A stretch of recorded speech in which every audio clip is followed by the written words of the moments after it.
Olá, seja bem-vinda, seja bem-vindo ao nosso módulo sobre ética. Nós vamos então começar aqui algumas reflexões sobre este tema que é tão falado, tão dito, tão recorrente em conversas, sejam conversas do tipo pessoal, sejam conversas do tipo institucional, ou mesmo conversas de natureza mais filosófica, política. O fato é que a ética está sempre na boca do povo. Mas será que ela também está na conduta do povo?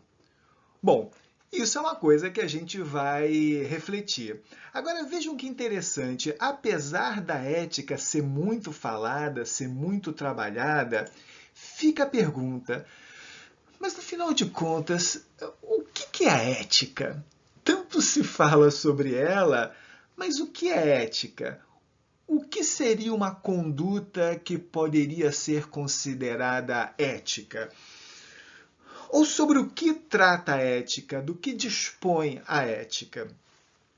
Bom, pessoal, para a gente poder enfrentar essas questões, nada melhor do que a gente recorrer àqueles que há muitos séculos já estão fazendo esse debate. E a gente vai encontrar essa turma lá na história da filosofia. Então, para a gente poder enfrentar um pouquinho mais o que a ética, os sentidos possíveis em torno da ética, eu vou convidar para nossa reflexão alguns filósofos que certamente vocês já ouviram falar. Bom, vocês estão vendo aí Aristóteles, Kant e Bentham. Cada um desses filósofos ajudou a construir um pouco do pensamento sobre a ética. E em torno do que eles falaram, nós conhecemos hoje três correntes, três formas de se entender o que seja a ética e como vivenciá-la. Para Aristóteles, no período antigo, a ética surge nessa perspectiva que vocês estão vendo da ética das virtudes. Já para Kant, na forma da ética dos deveres. E para Bentham, a ética utilitarista. Bom, vamos ver então cada uma dessas correntes ou dessas teorias filosóficas sobre a ética, inclusive para que a gente também possa ver como nós nos posicionamos, para que você possa avaliar como você se posiciona diante dessas reflexões. E a começar por Aristóteles. Bom, no mundo antigo, e de certa forma é assim até hoje, a ideia de virtude, como vocês estão vendo, é associada à qualidade moral humana. Qualidade moral humana. E nesse sentido de qualidade moral ou de moralidade, como uma disposição, notem, estável, ou seja, não é uma disposição conjuntural, mas ela é permanente, é estrutural. Uma disposição estável de praticar o bem. Portanto, as virtudes revelam uma inclinação para a prática daquilo que uma determinada comunidade considera como o bem. Na verdade, pessoal, essa reflexão que o Aristóteles vai fazer no século IV a.C. tem como precedente Sócrates. Sócrates. Antes de Aristóteles, Sócrates foi considerado uma espécie de precursor da ética das virtudes pela seguinte razão. Em torno da vida de Sócrates existem algumas histórias, né? E uma delas diz que Sócrates foi no oráculo de Delfos e, ao chegar lá, ele teria tido a revelação, né, dentro do oráculo, por meio da sacerdotisa Pítia, de que ele, Sócrates, era o mais sábio de todos os atenienses. Ao que Sócrates duvidou, falou, logo eu, que sou uma pessoa comum, uma pessoa ordinária, que não tem uma formação especial, eu devo ser considerado como o mais sábio de todos os atenienses? E aquilo então marcou o pensamento de Sócrates. E ao sair do oráculo, passando pelo pórtico do oráculo, ele viu uma inscrição. E a inscrição dizia: conhece-te a ti mesmo. Conhece-te a ti mesmo. Então vejam, aquela reação primeira de Sócrates à revelação no oráculo de Delfos de que ele era o mais sábio de todos os atenienses, que foi uma reação de dúvida, produziu uma espécie de reflexão, uma espécie de pilar do pensamento socrático, que é conhecida como só sei que nada sei. A grande afirmação do pensamento socrático é essa: só sei que nada sei. Portanto, uma afirmação de humildade. E aquela frase no pórtico do oráculo de Delfos ficou conhecida então como o segundo pilar do pensamento socrático, que é o conhece-te a ti mesmo. Só sei que nada sei e conhece-te a ti mesmo convergem no sentido de propor uma ética, uma concepção da ética que seja voltada, pessoal, para a autorreflexão. E é exatamente isso que se chama de ética socrática, a ética da autorreflexão ou de uma vida examinada. Vale ser vivida a vida que é examinada, a vida que é refletida. Portanto, todos nós, segundo Sócrates, temos o dever ético primeiro de examinar a própria vida, de refletir sobre a própria vida. E olha, pessoal, essa tirinha aí da Mafalda, na conversa entre ela e o Felipe, revelam como isso não é tarefa fácil. Se vocês não conseguindo ler a tirinha, a Mafalda vira para o Felipe e fala: ah, Felipe, veja só, o que você acha dessa frase? Conhece-te a ti mesmo. E o Felipe responde, fala: que interessante essa frase, gostei, eu vou colocá-la em prática a partir de hoje, vou começar hoje então. E aí depois ele desabafa com a Mafalda, falou: meu Deus, e se eu não gostar de mim mesmo? Pois é, né? Muitas vezes talvez a gente hesite em fazer esta reflexão e adotar uma vida examinada com medo do que possa encontrar. Mas é isso, este é o primeiro desafio da ética para você poder então abraçar as virtudes da conduta ética. Com base nessa perspectiva socrática de uma vida examinada, o Aristóteles, no livro chamado Ética Nicômaco, vai então apresentar quais seriam os fundamentos daquilo que poderia produzir uma vida virtuosa, é uma vida inclinada para a prática do bem. E para Aristóteles são 3 esses fundamentos.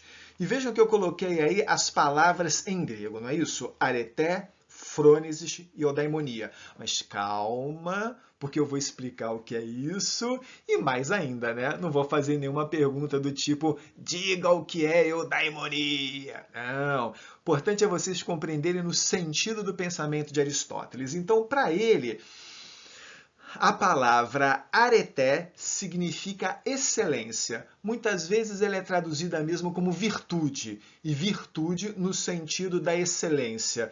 O que é ser virtuoso? É você buscar aquilo que é melhor, é você dar o melhor de si.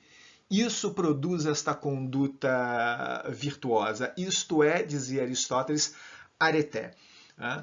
Mas não é o suficiente. Areté é condição necessária, mas não suficiente.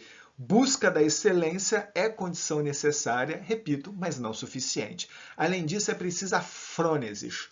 Frônesis, muitas vezes, é uma palavra traduzida por meio da expressão sabedoria prática.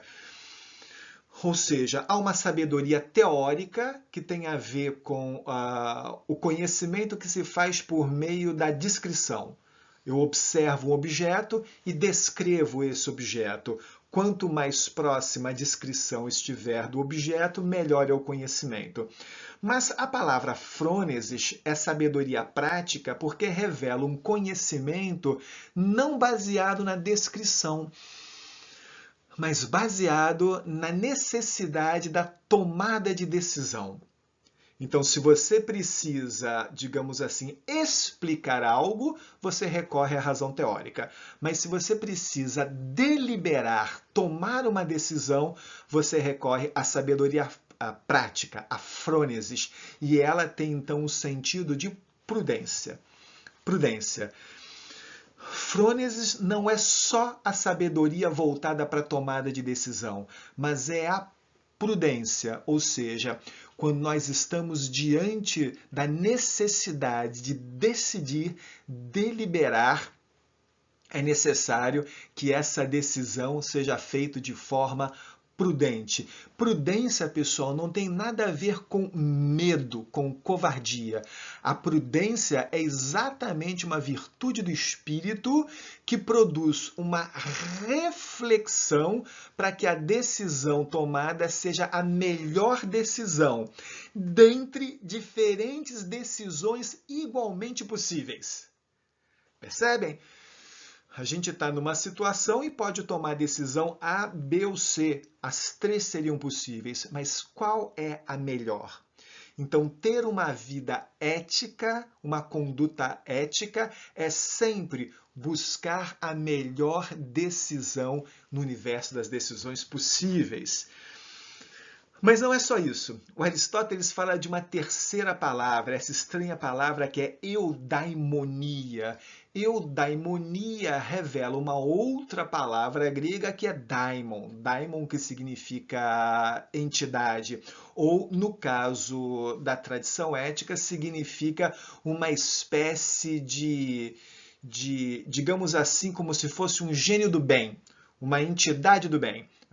Então, eudaimonia significa quando você tem este bem dentro de si, digamos assim, esse espírito do bem, e esse espírito do bem permite que você alcance a felicidade, mas não só propriamente a felicidade. No contexto da ética, ele permite que você floresça. A eudaimonia para a ética das virtudes significa florescimento, significa ser uma flor num jardim. Então, notem que a palavra florescimento sugere inicialmente algo que possa ser subjetivo, um processo subjetivo. Mas no campo da ética das virtudes, isso não é subjetivo. Este florescimento é num jardim que existe, ou seja, o jardim é a metáfora para um conjunto de virtudes, onde cada flor é uma virtude. Então, aquela pessoa que é tomada pela eudaimonia, ela funciona como uma espécie de uma flor que floresce num jardim de flores, ou seja, ela se soma a uma concepção de bem que existe naquela comunidade. Ela compartilha e ocupa o espaço em torno da concepção de bem própria de uma dada comunidade. E aí ela faz parte, ela se incorpora àquela concepção de bem. E por isso, então, tem a felicidade. O que produziria em nós uma outra reflexão. Nós estamos, de fato, compartilhando a concepção de bem da nossa comunidade, nós estamos integrando, fortalecendo essa concepção de bem. Então, vejam, a ética das virtudes é basicamente essa nossa capacidade de agir com excelência e prudência para assumir uma vida ética num contexto comunitário e aí então florescer nesse contexto. Isso, pessoal, para Aristóteles, ok? Porque para Kant a situação já é um pouco diferente. O Kant ele pretende produzir uma concepção de ética que parta da própria pessoa, que não dependa da comunidade, como era importante para Aristóteles no sentido da eudaimonia, você fazer parte de uma concepção de bem, de um conjunto de virtudes cultivado por uma comunidade. Kant não quer depender da comunidade e nem depender de nenhuma outra força externa, como, por exemplo, a religião, admitindo que apenas é ético aquele que adota certos princípios morais de uma dada religião.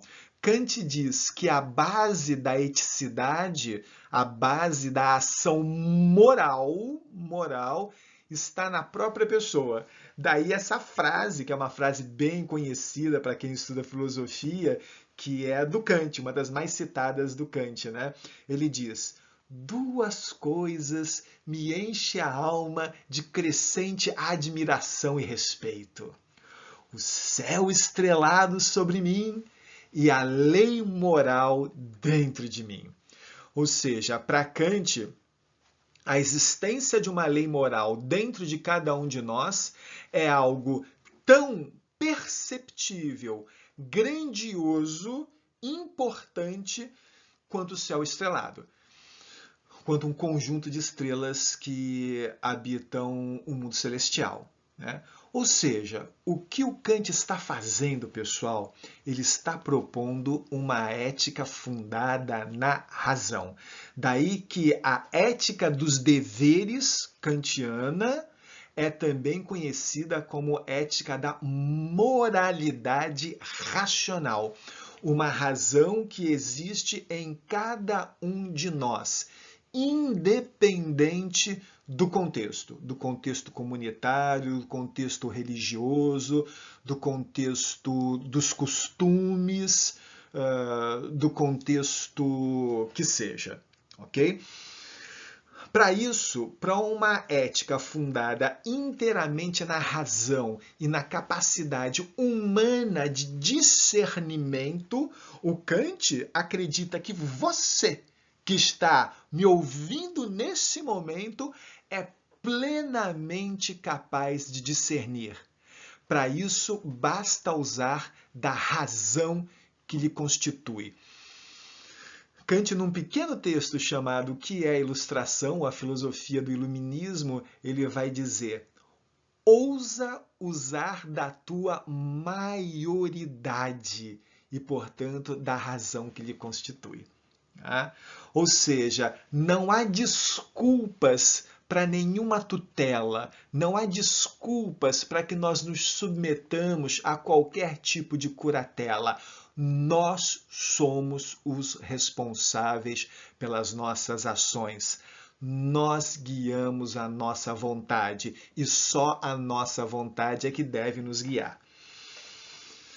Com base nisso, o Kant vai falar então que todas as pessoas agem porque obedecem comandos. Há um primeiro comando que ele chama de imperativo hipotético. Esse comando basicamente está ligado aos fins, né? Obedece uma relação de meio a fim. Então, se você quer A, faça B. Por quê? Porque fazer B é importante para você chegar a A. Se você não quiser mais A, bom, aí não faça mais B, né? Porque o B era importante só para chegar a A. Mas o que importa mesmo é o conceito de imperativo categórico. E o Kant vai falar que o imperativo categórico se expressa pela formulação faça A. Notem, não é se você quer A, faça B, é faça A porque A tem valor em si mesmo. E essa formulação vai se expressar de três maneiras, ou no que o Kant chama de três imperativos categóricos. Três. O primeiro imperativo categórico é conhecido como fórmula da lei da natureza. E diz isso que vocês estão vendo aí. Age como se a máxima da tua ação devesse se tornar uma lei universal. Ou seja, você está fazendo de uma tal maneira que todas as pessoas racionais nessa mesma circunstância também deveriam agir dessa maneira. É isso. E isso por obra do discernimento da razão. Então, veja bem, não é que você vai fazer de uma maneira porque você gostaria de ser tratado dessa maneira. Não é isso. Não é você se colocar no centro da ação. É você supor, com base num discernimento racional, que aquela ação seria de fato a ação correta para qualquer pessoa naquela circunstância. Ok? O segundo imperativo categórico é conhecido como a fórmula da humanidade e obedece a essa descrição que vocês estão vendo. Age de forma que a humanidade existente em ti e no outro seja sempre um fim e nunca um meio. Ou seja, ninguém, nem eu, nem vocês, nem você e nem eu pode ser reduzido à condição de um instrumento para algo. A humanidade não é instrumento. Cada pessoa existente não pode ser tratada como um instrumento, reduzida à condição de meio, como se fosse só uma ferramenta. Não. Por quê? Porque a humanidade tem valor em si. Cada um de vocês tem valor, eu tenho valor. O Kant diz que no reino dos fins, uma coisa que tem valor circunstancial, ela tem um preço. Ela tem um preço, e esse preço muda conforme a circunstância. Só que aquilo que não tem um valor circunstancial, mas tem valor em si mesmo, não tem preço, tem dignidade. A dignidade é o que nos singulariza como algo que vale em si mesmo. E nós nunca podemos ser reduzidos na nossa dignidade. Portanto, ser ético é respeitar a dignidade que habita todos e cada um. E o terceiro imperativo categórico do Kant é a fórmula da autonomia, que diz: age de tal maneira que tua vontade possa encarar a si mesma como legislador universal. Ou seja, age de tal maneira como se apenas a tua vontade fosse responsável pelas tuas condutas. Em termos de ação moral, ela só existe quando você tem a convicção de fazê-lo e faz porque quer fazê-lo, porque sabe que esse é o melhor, e não porque você obedeceu à vontade de outrem. Não há ação moral lá onde há obediência e servilismo. Então, para o Kant, para a ética dos deveres, ser ético significa assumir a maioridade, assumir a responsabilidade, buscar o discernimento da razão, respeitar a dignidade que existe em cada um, inclusive em você mesmo, e agir com a plena convicção de que está fazendo o certo. Isto para Kant, para a ética dos deveres. Por quê? Já para Bentham é um pouco diferente. Jeremy Bentham vai basicamente dizer o seguinte: todos nós, todas as pessoas são movidas por dois estímulos. Que estímulos são esses? O prazer e a dor.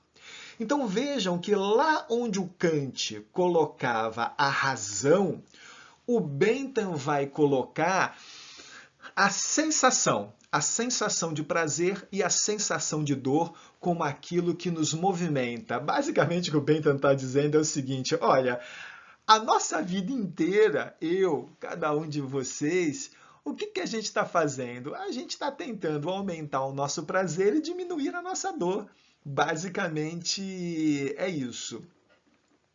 Dessa percepção, prazer e dor, o Bentham vai extrair, então, um princípio que ele denomina princípio da utilidade, que, segundo Bentham, é o princípio segundo o qual toda ação, qualquer que seja, deve ser aprovada ou rejeitada em função da sua tendência de aumentar ou reduzir o bem-estar das partes afetadas pela ação. Isso produz, pessoal, uma espécie de revolução no conceito da ética, porque ele diz que é a utilidade daquela ação, se ela é útil, é que vai determinar se a ação é boa ou se a ação é ruim, se ela é eticamente desejável ou eticamente reprovável. Mas o que é útil propriamente dito? Bom, útil, nas palavras do Bentham, é isso que pode aumentar o bem-estar, ou seja, que mais nos afasta da dor e que mais nos aproxima do prazer. Ah, mas não tem nenhuma ação que possa gerar o prazer que nós gostaríamos, o bem-estar que nós gostaríamos. Bom, nesse caso vai ser boa aquela ação que diminua o mal-estar, que diminua a dor. Então, a utilidade vai sempre nesse sentido do afastar da dor, do mal-estar, e se aproximar do prazer ou do bem-estar. Claro, pessoal, que esses conceitos de dor, de prazer, de bem-estar, de mal-estar são muito discutidos, rediscutidos, para serem calibrados, aprimorados, mas a ideia básica é essa. O que significa que para o utilitarismo ou para a ética utilitarista, basicamente, para saber se uma ação é boa ou ruim, eu não olho para o princípio, mas eu olho para o resultado, para a consequência. Eu avalio o sentido ético da conduta sempre a partir das consequências que ela produz. E por mais que a ética utilitarista seja bem polêmica e seja muito discutida, é comum, ou pelo menos razoavelmente comum, que no dia a dia ou que em questões decisivas, onde os princípios sejam conflitantes, onde o próprio sentido de bem de uma comunidade possa ser dúbio, possa ser insuficiente, as pessoas acabem recorrendo à ética utilitarista, né? Por meio de uma formulação que não é precisa, mas que é mais ou menos assim, olha, uma conduta é boa ou uma ação é boa quando ela produz o maior nível de bem-estar para o maior número possível de pessoas. Né? Alguma coisa assim. Então, para o utilitarismo, a gente é ético quando avalia as consequências e quando produz ações que tentam maximizar o bem-estar, o prazer, as preferências bem informadas. É isso. Bom, pessoal, tudo tranquilo até aqui? Ah? E você? Você se identifica mais com uma ética das virtudes, ou mais com uma ética dos deveres, ou mais com uma ética utilitária? Bom, isso você vai pensar e vai refletir.